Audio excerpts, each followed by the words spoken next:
Scary Videos caught on Ring Camera? Das sind diese Hauskamera-Videos. Video hat sehr viele Klicks. Mal sehen, ob es gut ist. Gucken wir rein. This is a part 3 to the scariest things caught on doorbell cameras. And once again, by the end of the video, you may consider getting one yourself. Können wir eine 5 Minuten Pause machen? Können wir eine Raucherpause machen? In this footage that a viewer sent me, a person can be seen crouch walking towards his front door through his doorbell camera. The person was wearing a hat, face mask, and sunglasses, allowing none of his face to be seen.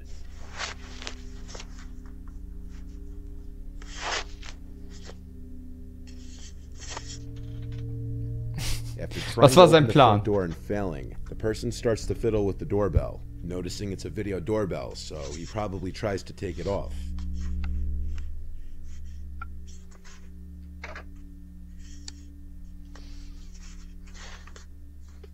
What likely happened was that when he realized that he couldn't get the doorbell unmounted without a special screwdriver, he started to hold his hand in front of the camera after ringing the bell. The viewer told me that this happened at 2 in the morning, and so when he heard his doorbell and ring notification go off, he instantly went to his phone to check who was at the door, only to see exactly what you're seeing. Gute Nacht, wenn ich schlafen gehen. The man then walks past the doorbell to the side of the house, and by this point, the homeowner was on the phone with 911 reporting the incident.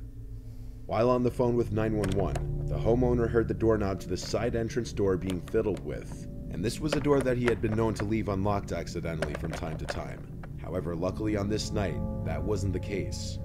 Since the intruder couldn't simply walk in through either door, he started to say hello repeatedly through the door, in an off-putting tone that sounded so overly friendly that it was creepy. The 911 operator told the homeowner not to open the door or to even acknowledge the person.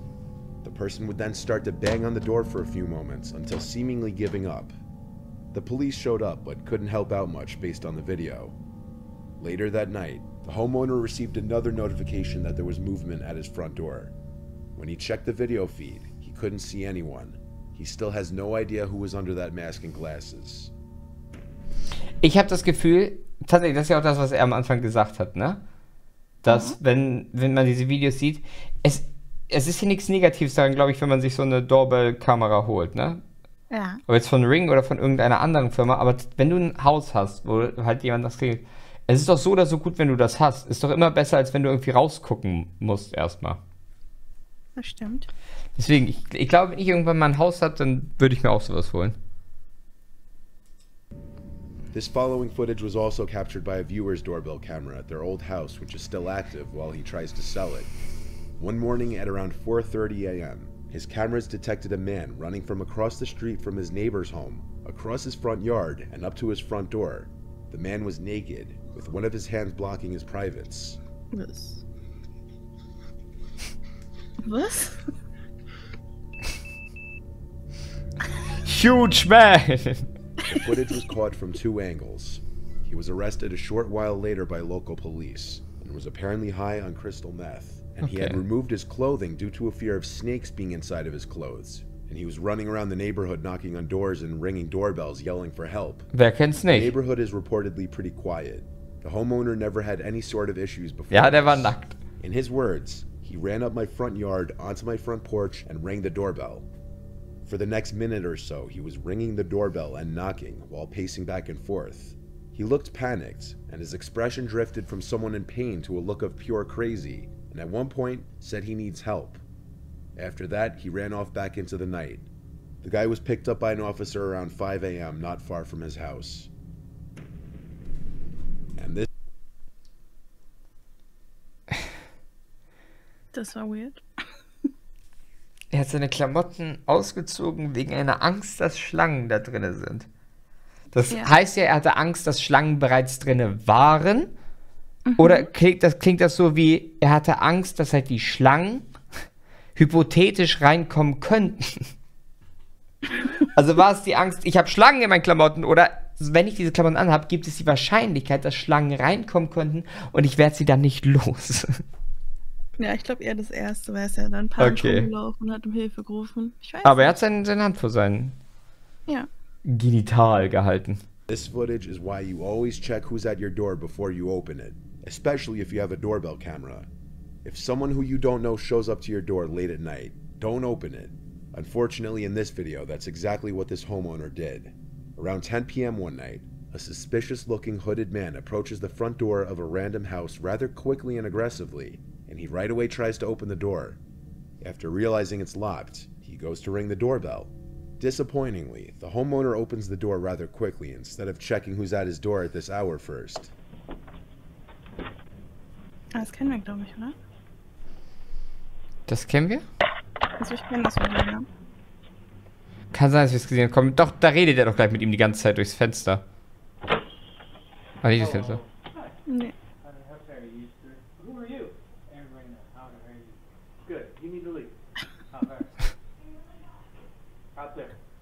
Ich lasse es kurz sagen, wenn Sie es kennen.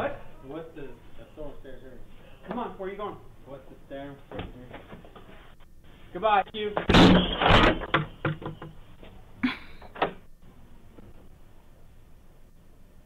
The homeowner was likely too trusting a person, which put him in danger. Even his initial hi to the stranger at his door sounded overly friendly, considering the man was already creeping in the second the door was opened. Hello. The homeowner Dieses pushes the man, hello, hi. causing him to punch the glass of the door before it's even fully closed. The man then stands there for another minute or so, fiddling with the doorknob a few times, though the rest of the footage is cut off. The dialogue is near impossible to completely make out, but it seemed the man was under the influence of drugs or alcohol. Ja, Likely definitiv. attempting to burglarize the home. The homeowner called the police, but the man was gone by the time they arrived. It's unknown if he was found.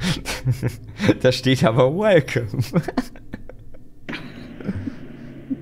This image was posted from the owner of a Ring camera and a Facebook group to caution others.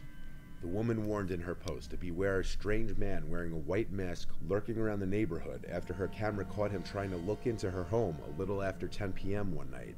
The woman said, "I just want my neighbors to be aware and safe. Please, if possible, share this post. Screenshots are welcome." Not sure what colors he was wearing, but had a hoodie and jeans on.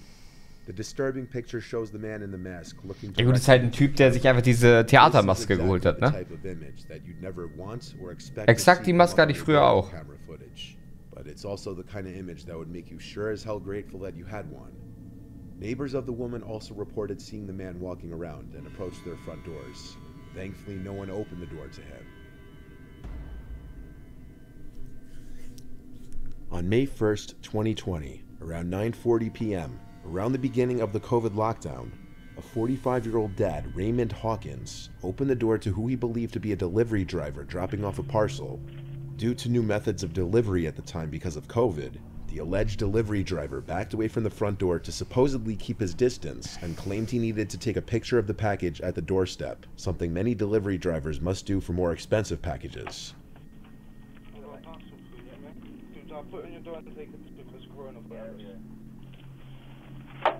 At this time, the father had his guard down due to the fact that he had no idea the man in front of him wasn't a delivery driver, and that he was in fact part of a gang that was about to storm into his house, all of whom armed with knives.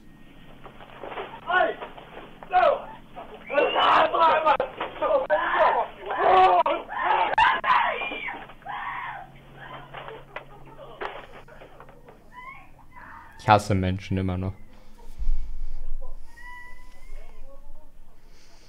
Ich möchte Doorbell-Videos, wo die Verbrecher es nicht schaffen.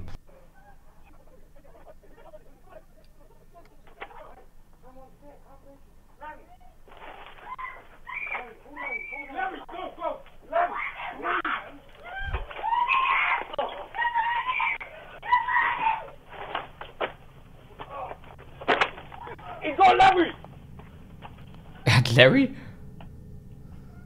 Christopher Sargent, the fake delivery driver, lunges at Raymond with a knife and attacks him when he goes to pick up the package, while 3 other masked men follow from behind.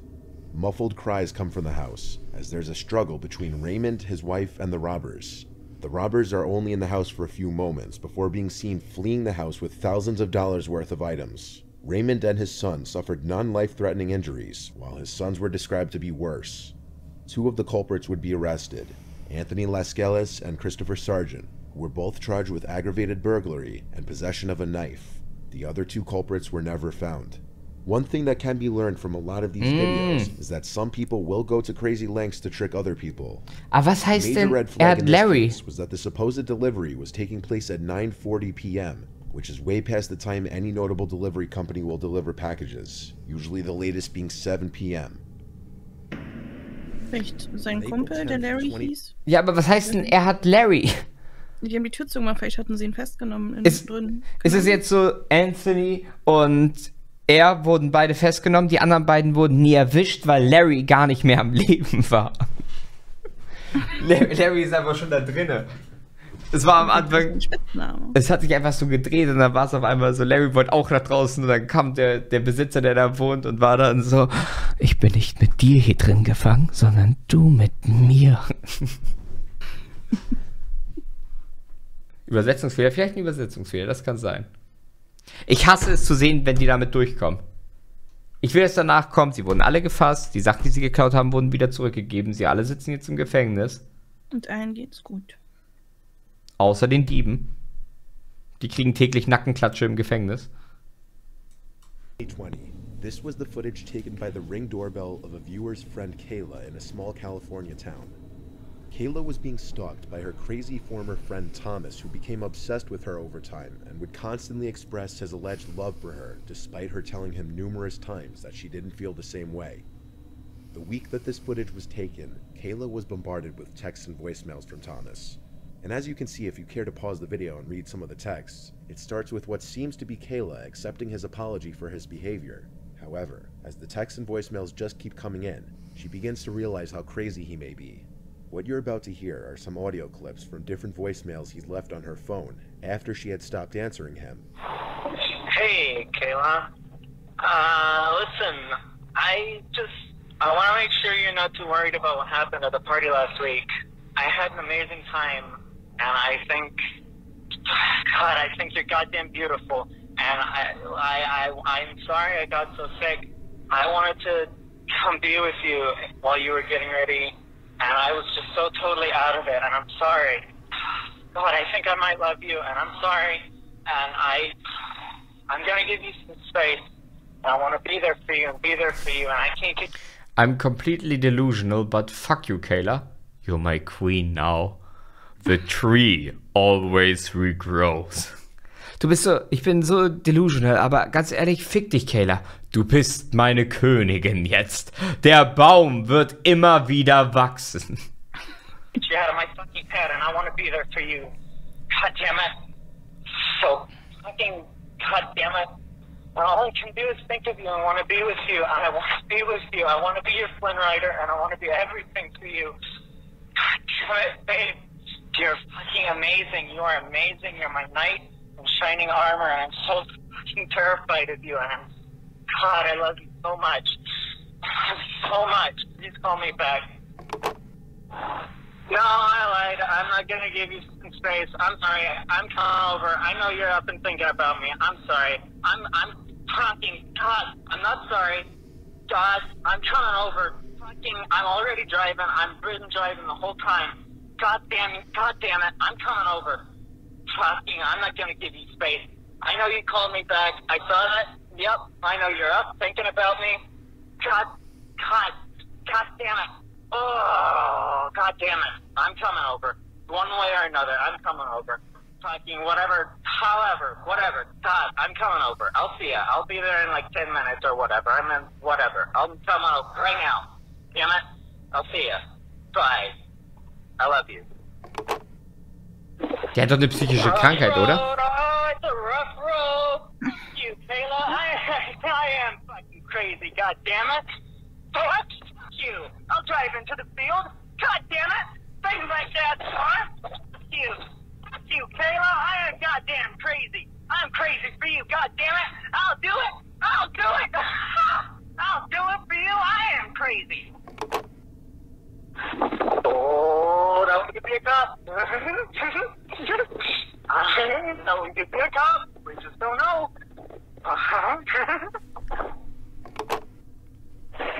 All right. I'll settle. Anything for you, my queen. Anything for you. I'll settle. Das ist hier eine Achterbahn. My phone is dying anyway. I'm still gonna drive by your house in the middle of the night, though. Kennt ihr die 5 Stadien der Verarbeitung?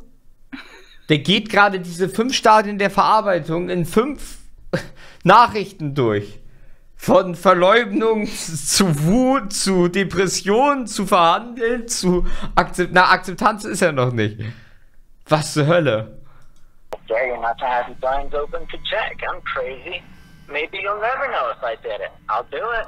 I'll do it. The footage of him showing up to Kayla's house was right after one of his phone calls saying he's coming over, even though it was clear by this point she wanted nothing to do with him. Eventually, Kayla and her friend Ravon would find out that Thomas wasn't even his real name. His real name is Matthew. He'd been using the fake name Thomas Castle, which was a reference to the Marvel character The Punisher. Thomas was a reference to Thomas Jane, the second actor to play the Punisher, and Castle was a reference to Frank Castle, the Punisher's last name. The fact alone that he had been using a fake name with his friend and supposed love of his life was already a huge red flag, and maybe a sign that he was hiding something in his life. The ring footage was taken at 2 in the morning, and after leaving, he would go on to send some more texts, which would progressively get angrier.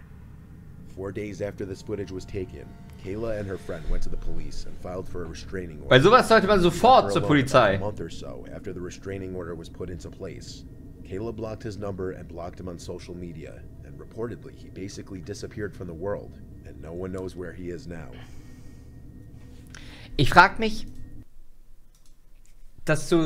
die Nummer zu blockieren, ne? Mhm. Das erscheint mir jetzt erstmal nach der logischen oder nach einer klugen Entscheidung. Aber ist das klug? Weil er hat ja mitgeteilt, wo er ist. Andererseits lässt man damit ihm die Tür offen, dass er sich vielleicht da noch mehr reinsteigert. Aber so wusste sie, er kommt drüber. Weißt du, wenn sie ihn blockiert hat, könnte ihr das nicht schreiben. Sie wüsste nicht, dass er da gewesen wäre. Stell dir vor, dann klingelt es und sie hat jetzt keine Doorbell-Kamera oder so und sie hat ihm dann aufgemacht. Was ist da das, was man machen sollte? Ich habe da keine Ahnung. Naja, damit halt zur Polizei gehen. Ja, das sowieso. Also zur Polizei gehen auf jeden Fall. Aber glaubst du, man sollte ihn die Nummer sperren oder die Nummer nicht sperren? Bekommt man das denn mit? Also wenn, wenn du ihn gesperrst, dann kriegst du keine Nachrichten mehr von ihm. Nee, ich meine jetzt zum Beispiel, wenn ich dich sperren will, würdest du das wissen? Auf WhatsApp ja, weil ich glaube, dein Profilbild würde dann verschwinden. Und meine Nachrichten würden nicht mehr durchgestellt werden. Aber wenn man so die Nummer sperrt und man zum Beispiel kein WhatsApp hat, wenn man dann anruft, kommt dann irgendwie eine Nachricht von wegen, keine Ahnung. Eventuell kommt dann, diese Nummer ist nicht erreichbar oder so. Achso. Ja. Und ignorieren, auch wegen Beweise sammeln. Also direkt Polizei würde ich auch sagen, aber ich glaube, wenn du es direkt sperrst, könntest du dich halt in Gefahr bringen. Aber andererseits, du lässt der Person ja eine Möglichkeit, diese Besessenheit weiter auszuleben. Ich würde dann halt einfach schreiben, hey, lass mich in Ruhe, sonst gehe ich zur Polizei. Und wenn die Person nicht aufhört, dann Pech.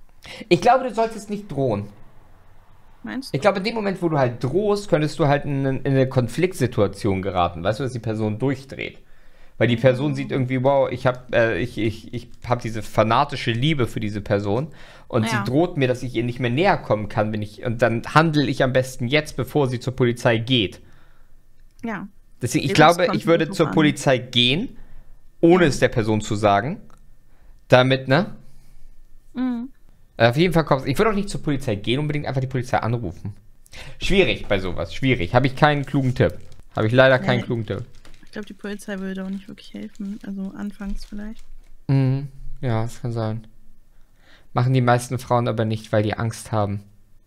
Jetzt, das höre ich oft halt, dass Frauen so sagen, ich bin nicht zur Polizei gegangen, weil ich hatte Angst. Aber müsste es nicht eigentlich helfen, wenn du zur Polizei gehst, diese Angst loszuwerden? Ja.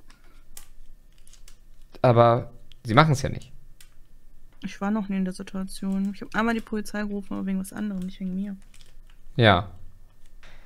Die Polizei kann erst was machen, wenn was passiert ist. Ich frage mich immer, kannst du einfach eine einstweilige Verfügung machen? Ich weiß es nicht. Schwieriges Thema. Als mein Ex mich gestalkt hat, meinte meine Nachbarin nur, sie ist Polizistin, dass er sich nicht auf eine bestimmte Distanz nähern darf. Aber ich meine, wer unterbindet ihn daran, wenn er es tut, ne? Die Polizei ist jetzt ja nicht unbedingt da. Maria will es nicht sagen. Willst du es nicht sagen, Dovi?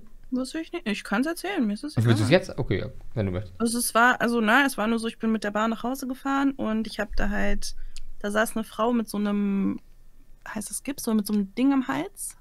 Also sie durfte ihren Kopf. Ja, so eine Halskrause. Genau, und neben ihr war halt ihr Freund, denke ich mal, und der war halt ziemlich aggressiv. Mhm. Und der hat sie halt die ganze Zeit angeschrien und so und sie schien halt, also sie kam halt schon ein bisschen ängstlich rüber und hat halt gesagt, er soll bitte aufhören und so. Das fand ich halt schon sehr, ne? Mhm. Ich wäre am liebsten hingegangen. Aber nein, okay, und dann bin ich ausgestiegen und dann habe ich halt gesehen, wie sie ganz laut geschrien hat und ich weiß nicht, das hat Ja.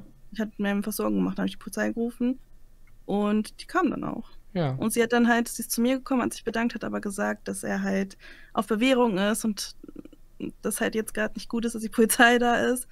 Aber ja, ich habe sie trotzdem gerufen. Weil Das war halt richtig, Angst, was du dass gemacht hast. passiert. Wenn Ja, er ich auf hab mir halt Bewährung Sorgen ist gemacht. und, weiß nicht, er tut da seiner Freundin in der Öffentlichkeit an, dann gehört er halt weggesperrt. Er hat halt auch die ganze Zeit so aggressiv geredet und sie auch so am Ärmel die ganze Zeit gezogen und sie wollte das nicht und so, deswegen. Er wird Aber ja ich auch bin nicht halt- ohne Grund, ne? Ja, deswegen habe ich halt dann einfach die Polizei gerufen. Ja. Nee, war richtig, hast du gut gemacht, Dofi. Das wäre mir halt so Wumpe in dem Moment, so, er ist vorbestraft. Das ist halt so ein bisschen wie Freundin ist halt, ne, mit ihrem Freund zusammen und versucht ihn noch irgendwie in Schutz zu nehmen, obwohl er halt ein Wichser ist. Mhm. Und dadurch, dass der dann halt auch irgendwie so viele blaue Flecken hat und Co., habe ich mir halt dann umso mehr Ja. Sorgen gemacht. Also ich weiß ja nicht, was da jetzt passiert Ich hoffe, er ist, hat dann ne? Stress gehabt mit der Polizei. Das, Aber ist auch sehr lange her. sowas ist halt immer schlimm, ne? Es gibt ja viele, ich weiß nicht, ob es gab Männer und Frauen, oder wahrscheinlich eher mehr Frauen, die in toxischen Beziehungen sind und das nicht als toxische Beziehung wahrnehmen. Und ich meine jetzt nicht toxisch allgemein, sondern halt aggressiv toxisch. Weißt du? Ja. So wie in dem Fall, wenn sie ihn dann ja noch in Schutz nimmt und halt sagt, er ist vorbestraft und sonst was, und es ist ja trotzdem noch so, hey, danke, dass du Polizei gerufen hast, aber hättest du nicht machen sollen, weil eigentlich ist ja nicht so schlimm und bla bla bla und ne? Ja, ja. Sie macht sich dann wahrscheinlich Sorgen, dass sie vielleicht noch mehr Stress kriegt, wenn er jetzt auch vorbestraft ist oder so. Ich weiß es nicht. Ich hoffe, die Person wurde weggesperrt. Es gibt solche Wichser in der Gesellschaft. Ja, gibt es. Vor allem, wenn du abends Bahn fährst. Fahrt nicht abends Bahn. Es gibt Lieferanten, die speichern sich die Nummern von Kunden gern mal ab und schreiben diese dann privat an. Gibt es leider auch andersherum. Kunde reagiert nicht auf Klingel, Kollegin ruft an und Kunde schreibt Kollegin dann ziemlich private Dinge. Alles schon erlebt. Ja, so ist es auch schon. Habe ich auch schon gesehen bei Influencerinnen und so, die das auf Twitter geteilt hatten, die gezeigt haben, dass sie zum Beispiel was über Lieferando oder so bestellt haben und dann hat auf einmal der Lieferant sie am nächsten Tag angeschrieben mit so, hey, ich habe dir doch gestern dein Essen gebracht und ich fand, du sahst süß aus. Und das ist halt, ne, das übersteigt jede Grenze. Mhm. Manche Menschen wissen halt echt nicht, wie sich Menschen verhalten. Also wie ein normaler Mensch sich verhalten sollte. Ich fahre gerne Bahn und Bus in Hannover, wo viele komische Menschen sind. Joshi, das klingt so, als ob du es drauf anlegst. Ach, die Menschheit ist sowieso schon kaputt. Ja. Aber die Videos helfen auch nicht dabei im Glauben anders. Ne? Man muss sagen, es gibt auch andere Menschen da draußen. Es gibt viele, viele gute Menschen. Ich rede jetzt nicht einfach von Leuten, die keine Arschlöcher sind, sondern ich rede von Leuten, die die Welt verbessern. Muss man auch mal sehen, ne?